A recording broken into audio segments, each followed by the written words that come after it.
overturn the rules governing protests during the July 18th through 21st convention. And they also go on to document how Black Lives Matter had similar things they had to overcome. And basically, think about this. I can understand to an extent why Cleveland would do this. I don't agree with it, but I can understand they say they don't want these groups to clash. But they're putting the anti-Trump people and the pro-Trump people in a very narrow timeline to where they have 30-minute increments. And if they have to move one group out and get one group in, you think they're going to have some type of conflict with that? Yeah, of course they are. So it's a very bad decision, but I'm glad to see that they have overturned that. Because regardless of what you think about these political people, it doesn't matter if you like Trump or Hillary or Bernie or Gary Johnson or none of them. These guys have their right to assemble peaceably. If the protesters come out there, start lighting stuff on fire, yeah, they get arrested. But the individuals themselves have the right to do their political speech peacefully. And finally, tonight, we saw Trump come out a couple days ago, and he says, you know, we need a plan to get Bernie supporters on our side so we can trump Hillary. And now Bernie is saying he's probably going to back Mrs. Clinton. I'm sure he's not exactly happy about that. But he said, in all likelihood, it will be Hillary Clinton when he was asked who he would support. He says, my job right now as a candidate is to fight to make sure that the Democratic Party is not only the most progressive platform in the history of the Democratic Party, but that the platform is actually implemented by elected officials. And there's been a lot of questionable activity, especially when it comes to Bernie Sanders. Maybe he was getting the raw deal, but it seems like he's going to toe that party line regardless. Well, that's it for this segment. We'll be back right after this with more special reports. Welcome back to the InfoWars Nightly News. I'm your host, Rob Dew, sitting in our brand new revamped studio over here where the original Nightly News used to take place.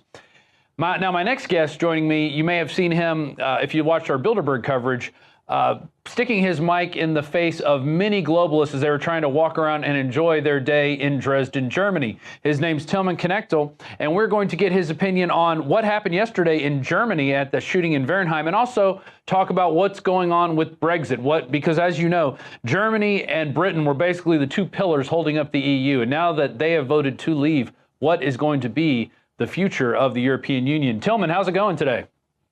Oh, very good. Thank you.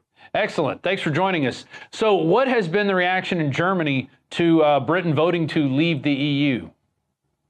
Well, we have reactions now from the Minister of the Economy, who said, like, now the threat of war is rising in Germany. Like, they really bring this now into the discussion, like there's going to be new war.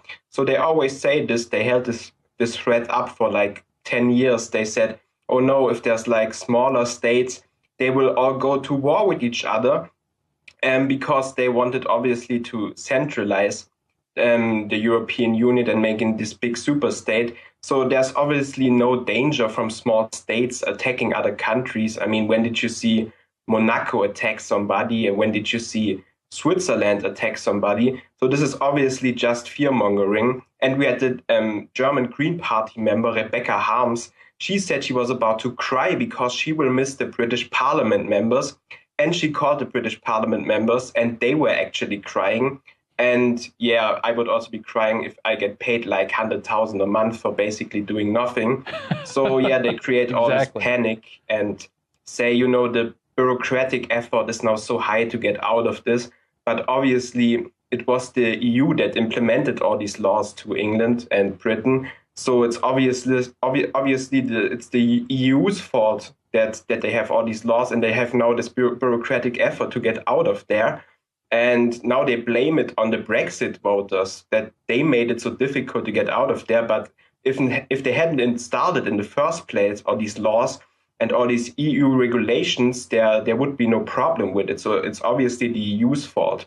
So it's really ridiculous. And it's like all over the world. I mean, mainstream media is bought and paid for by the EU. So they obviously report negatively about the vote now.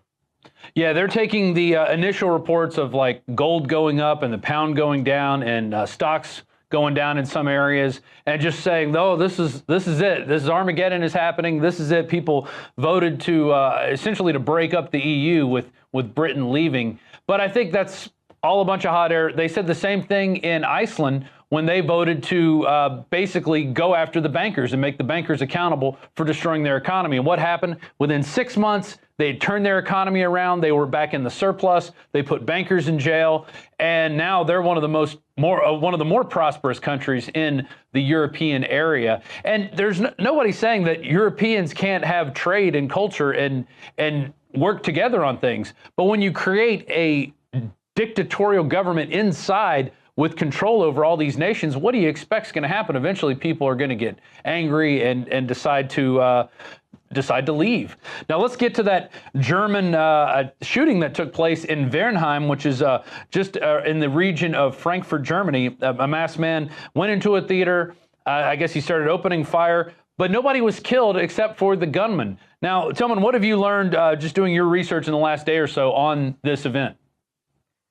Yeah, I mean, I have no 100% proof, but this looked highly suspicious to me because in Germany we have a long histories of these lone gunmen killing people and then being dead. We had like 2003, a school shooting. Robert Steinhäuser shoots 16 people, including himself, and then more than 40 witnesses speak of 2 gunmen. But the police doesn't investigate and also the media doesn't report. Then we have Winnenden shooting, 2009, also a school shooting. The killer is dead, kills himself and kills 15 people. And there's a lot of contradiction in the official version. Of course, witnesses speak of another gunman, but the killer is dead again. Then we have a shooting in Lörrach. Killer, it's a woman. She kills 3 people, gets shot by the police.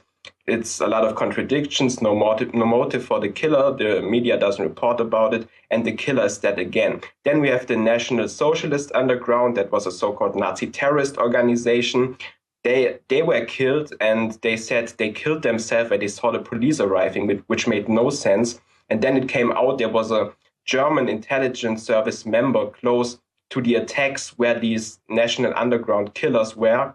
So in 6 of the 9 murders, there was an agent for the German intelligence. So all these contradictions, and in the end, the killer is always dead. So we have the same here, which is at least suspicious, and it is of course an indication. So I did my research today, and I called the cinema, I called the police, and I called the office of the district attorney, and I called the Bild-Zeitung, which is the biggest newspaper in Germany. So no one really answered me except of the office of the district attorney, but they didn't really want to answer my questions. So I asked them about some events that weren't super suspicious, but at least noticeable. But they always said, no, we can't answer that and we can't answer that. But I read you my questions which I had, because there were a lot of things that seemed at least noticeable.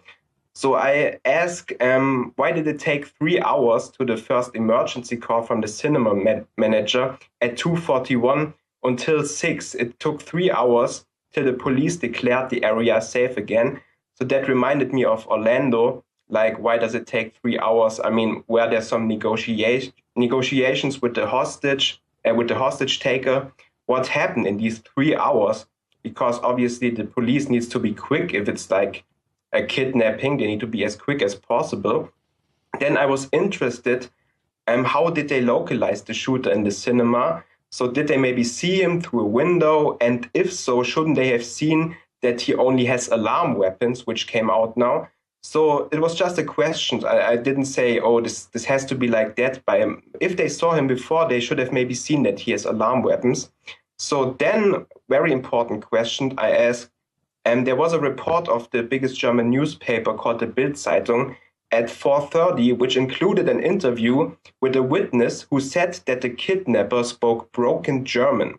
And now the office of the district attorney says that it was a 19-year-old German from Mannheim. And they say he was born in Germany and he's half Italian. So if he's born in Germany, I mean, the chance is there if he's half Italian, but it's more sure that he speaks perfect German. And why is he speaking broken German? And they never investigated that again. There was a witness who said he spoke broken German. Then there was another witness who said, I had to close the door for the kidnapper and he was aiming a gun at my head. And then the kidnapper told him to go up the elevator. So it's weird that the kidnapper says to somebody, leave me alone, go up the elevator, because obviously the hostage could flee and, I don't know, run away through security doors from the higher floors. So this sounds very weird for a kidnapper. And also, what kind of kidnapper is that? There were no negotiations. He had no real gun, just an alarm gun with tear gas. So were there negotiations, and what was his purpose? And then he shot the alarm gun and hurt 25 people with it. And I had the question that I also didn't want to answer. Did he have something on that protected him from the pepper spray, from the tear gas in the alarm gun? So also no answers there. And of course, the most important question, he only had an alarm gun. So was it really necessary to kill him? Of course, I mean, there's a lot of panic, but I mean, there are like dozens of policemen walking in there. They are protected from head to toe. So, I mean, if there's a shot fired, they will immediately see that it's just an alarm gun. And it's one guy against, I don't know, 20 people. And, you know, and even if they shot them, the chances are very low that they kill him immediately. So was this really necessary? Of course, these were just questions I asked. And obviously, you know, they just gave out the official story and they didn't want to answer me. So yeah, that was the most important question, but the story is still to unfold. So we get more information about this. So. That's right, Tillman. And other news outlets are reporting that he had harmless grenades, he had replica weapons. So this story really doesn't add up. We're out of time now, but rest assured, I know you're going to be on the case. If anything else crops up, you're going to let us know. And we'll be right back after this short announcement from InfoWarsLife.com. This is Rob Dew reporting for the InfoWars Nightly News. This is going to be a day like July 4th. Remember, that was not when we won the Revolutionary War. That was not when we won our independence. That was when we declared our independence, declared the right of self-government, declared that we have inalienable rights, that we create these governments to secure, that a just government governs to fulfill these rights. And when they are destructive of those rights, it's the right of the people to alter or abolish it and institute new forms of government. And that's what we're seeing happening now, the very beginning of that, happening in Britain. I never thought it would happen. I never thought it would happen. I thought it was going to be rigged. And of course, Paul Joseph Watson did as well. I know I was watching his tweets and the things he was putting up in articles. I was tweeting the same stuff. It's like, okay, they're ahead right now. And say, no, now they've got Remain ahead. They're going to rig this election. It must have been a massive landslide for them to only win it by 4 points. Okay, that was a solid win. That was a solid win. They had 70-some-odd% of the people turn out to vote. And Watson is going to be here and give us some more details on that. But put that in perspective. We only have about 50% of the people vote in American elections. So that was a huge, huge turnout.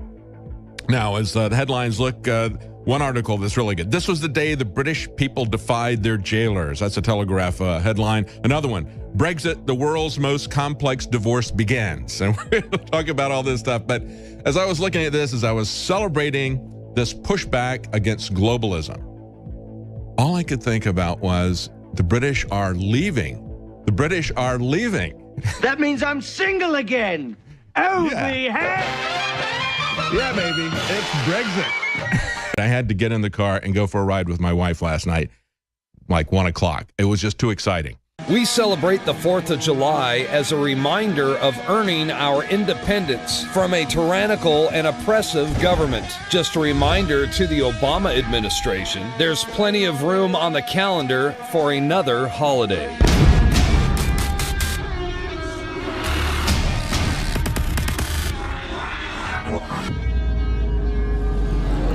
It is Independence Day for Britain, as Boris Johnson said.